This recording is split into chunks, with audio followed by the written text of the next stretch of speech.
What is up guys, Stark here. In today's video I am doing the character spotlight for Hijikata Toshizo.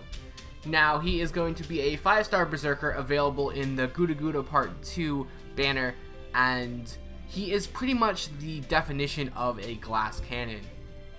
He can dish out a ton of damage, but he will die very quickly, and that makes for a high risk, high reward type of character. He's definitely very risky to use.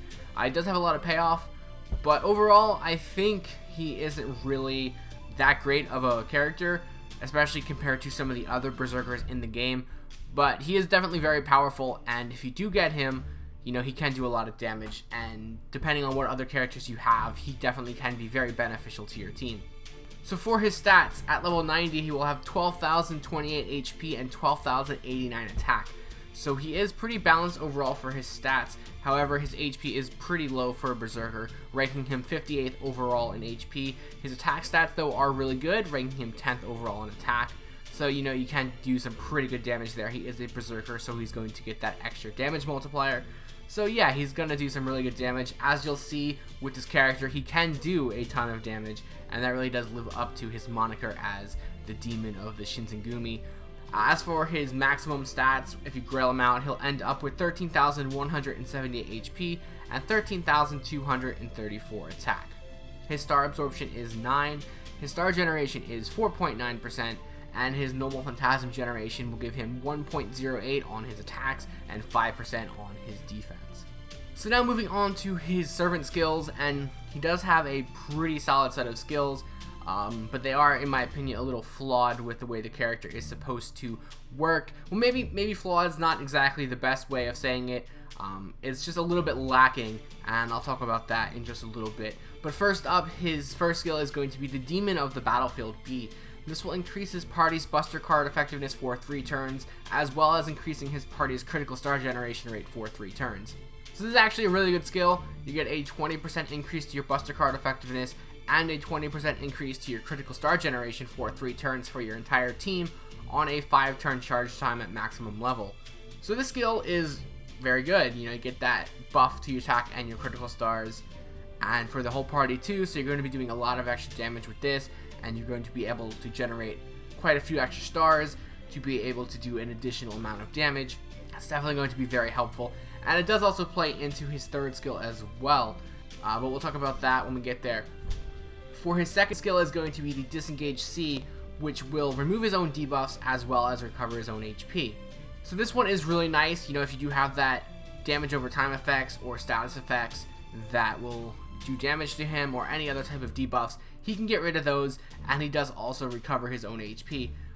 Now, the HP you gain is only going to be 1500 at max level on a 5-turn charge time, which might not seem like a whole lot, but honestly I really think this works well for him, because you really do want him to be at low HP. So having a huge heal is going to defeat the purpose of using this character. So this heal will be just enough to keep him alive, but not enough to really screw up his other skills, his third skill and his Noble Phantasm. And as for his third skill, it's going to be the Kyokuchu Hato EX, and this will increase his own critical star absorption for 3 turns, as well as increasing his own critical damage, and he'll deal 1,000 damage to himself. Now, on the critical damage that he deals, this will depend on how much HP he has. So basically, the lower his HP, the higher the critical damage increase is going to be. And this is why you want him at low HP. So that's why his heal being only 1500 is going to be actually more helpful in the long run, because even if you use it, you're still going to only heal back a little bit, so you can still be in a really low threshold of HP and still get a huge increase to your critical damage. Now you do also deal 1000 HP to yourself, so you could theoretically use his third skill first and then his second skill and just gain 500 HP, which means you'll still have pretty low HP and you'll get that extra boost to your damage. But again, it is really risky because, you know, you need him to have a low amount of HP in order to maximize his effectiveness, and him being a berserker and him having no defense, no evasion, no guts, nothing like that means he could very well die in a couple turns, a couple attacks. You know, if you get a good crit on from the enemy, is going to drop really fast, and then you can't even maximize his own potential.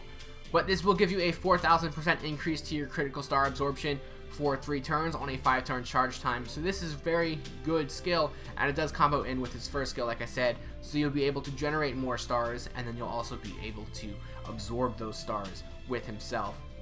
So on a whole, he does have a pretty good kit of skills. Like I said, it is very lacking in the fact that he doesn't have any sort of defense whatsoever. I really don't consider his disengage skill that much as defense, because you want him to have low HP, so that heal doesn't really do a whole lot for him. If that would have been, instead of the heal, if it removed his own debuffs and like applied guts or invincibility or something, that would have been so much better in my opinion than getting that heal. You know, he is the demon, he just keeps going. He honestly should have a gut skill somewhere in his kit, because that just lives up to his name and what he actually does and what he actually did. He shouldn't be a character that dies really fast. He should be a character that can keep going and keep surviving and deal a ton of damage along the way. But I guess you have to find that balance somewhere. He is very powerful, so he definitely can do that. And, you know, if he was really hard to kill, then he would just be overpowered, I guess. But, yeah, I really do wish he had some sort of guts or invincibility skill that would help him when he gets to low HP to keep him alive, so he can do that little bit of extra damage. As for his passives, he only has one passive, and this is going to be the Madness Enhancement D+, which will increase his Buster Card effectiveness by 5%. So now for his Ascension, for his first Ascension, you're going to need 5 Berserker pieces and 100,000 Quantum pieces. For his second Ascension, you will need 12 Berserker pieces, 22 Proof of Heroes, and 300,000 Quantum pieces. For his third Ascension, you will need 5 Berserker Monuments, 29 Chains of Fool, 3 Tearstones of Blood, and 1 million Quantum pieces. And for his fourth and final Ascension, you will need 12 Berserker Monuments, 6 Tearstones of Blood, 5 Cursed Beast Gallstones, and 3 million Quantum pieces. As for his skill enhancements, to max him out from 1 to 10, you're going to need 17 Gems of Berserker, 17 Magic Gems of Berserker, 17 Secret Gems of Berserker, 42 Chains of Fool, 44 Proof of Heroes, 72 Mystic Spinal Fluids, 24 Eternal Gears, 1 Crystallized Lore, and 54,400,000 Quantum pieces. Moving on to his command cards and his Noble Phantasm. For his command card deck, he's going to have 2 Quick, 1 Arts, 2 Buster, and his hit counts are going to be 3 on his Quick, 2 on his Arts, 2 on his Buster, and 3 on his extra attack. So unfortunately, he cannot make a normal Buster Brave chain. You're going to need his Noble Phantasm on top of his 2 other Buster cards, which is really unfortunate. He really should have 3 Buster cards in his main deck to give him a little bit more versatility and utility as being able to make Buster Brave chains on his own. But as I said, his Noble Phantasm is a Buster, and it is going to hit really, really hard. It's going to deal damage to a single enemy, and this will also deal extra damage when your HP is low, and this is the overcharge effect. So, by itself, he has one of the strongest Noble Phantasms for Berserkers in the game, and if you do have him at 1 HP, then he has one of the strongest Noble Phantasms for single target characters in the game, period. So, he can do a ton of damage with his Noble Phantasm. Unfortunately, getting him at 1 HP is going to be pretty much impossible because he doesn't have any sort of gut skill. So, you're probably never going to get it off to its maximum potential, but you can do some pretty good damage with this, regardless of if you're at 1 HP or not. So, on that note, we're going to go ahead and cut over to his Noble Phantasm, so you guys can take a look at it. It is a really cool Noble Phantasm, so I'm definitely happy with that. So I will go ahead and show you guys that and be back in a couple seconds.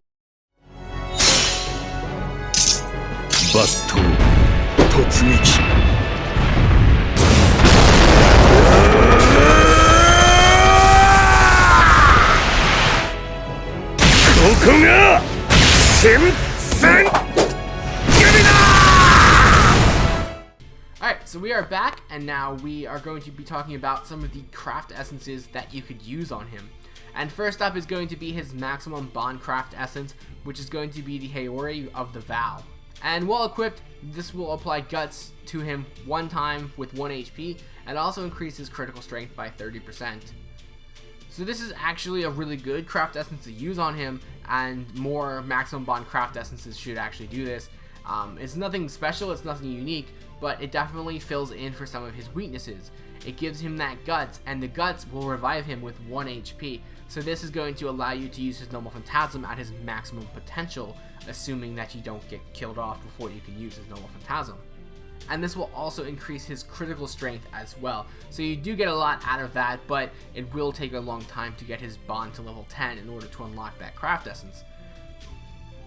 Other than that though, you can use a few other options here, first being the Holy Night Supper, which will let you start the battle with 30% of your gauge filled, increase your critical damage and your normal phantasm by 10%, and then on the limit break it'll go up to 50% of your gauge filled at the start of the fight, and it will increase your critical damage and your normal phantasm damage by 15%.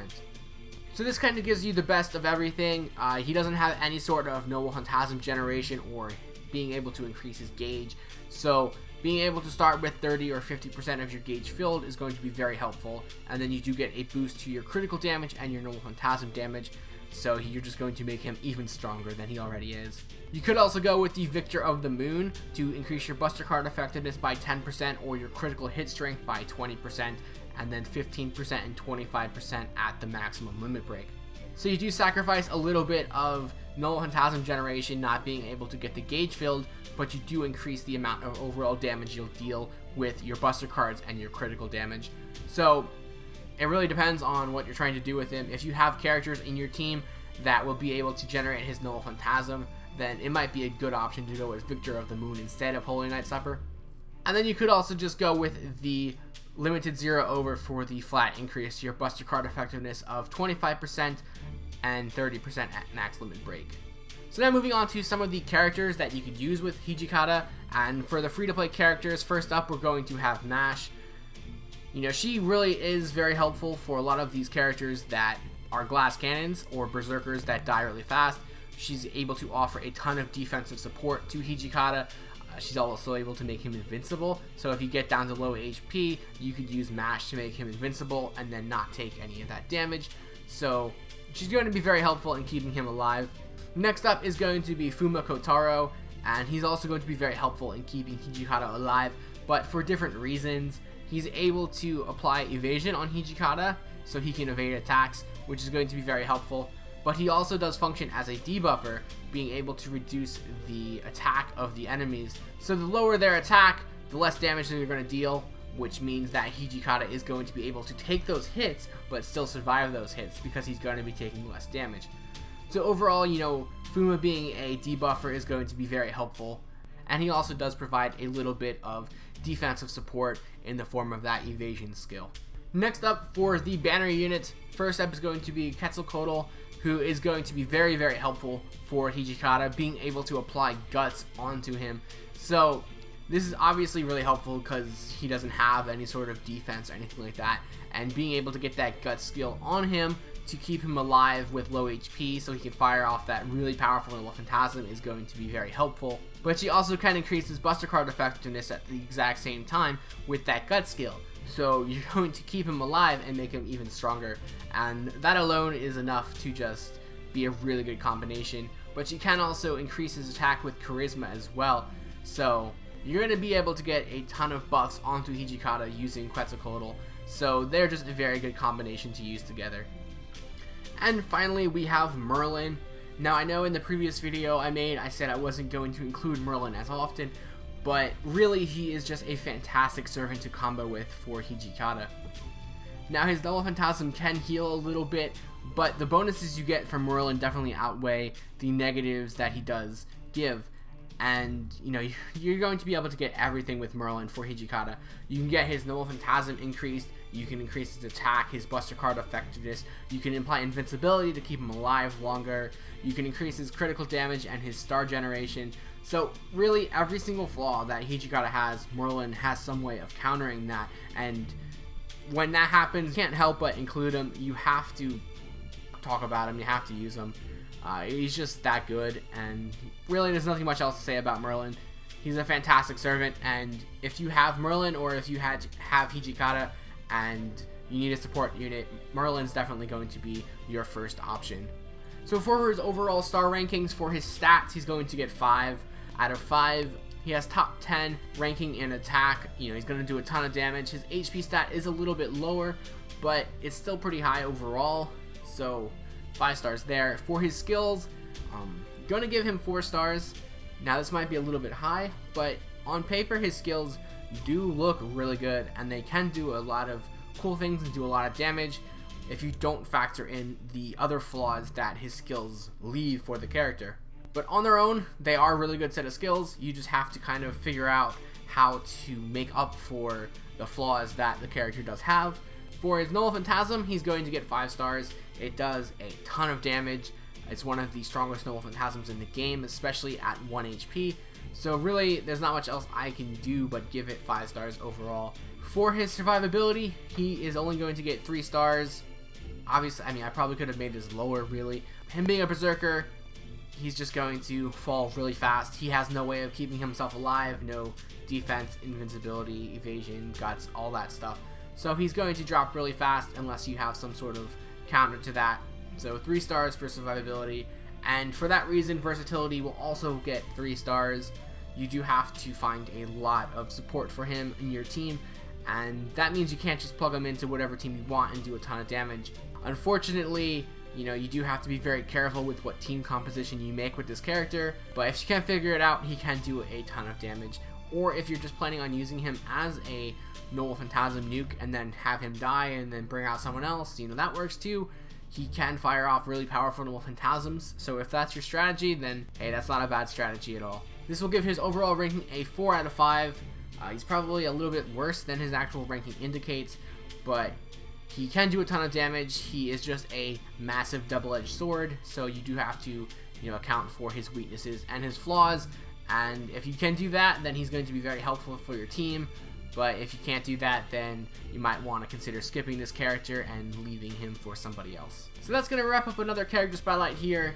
As always, I have the links below to my Twitter, Twitch, Patreon, and Discord, so feel free to check those out, and I will see you guys next time.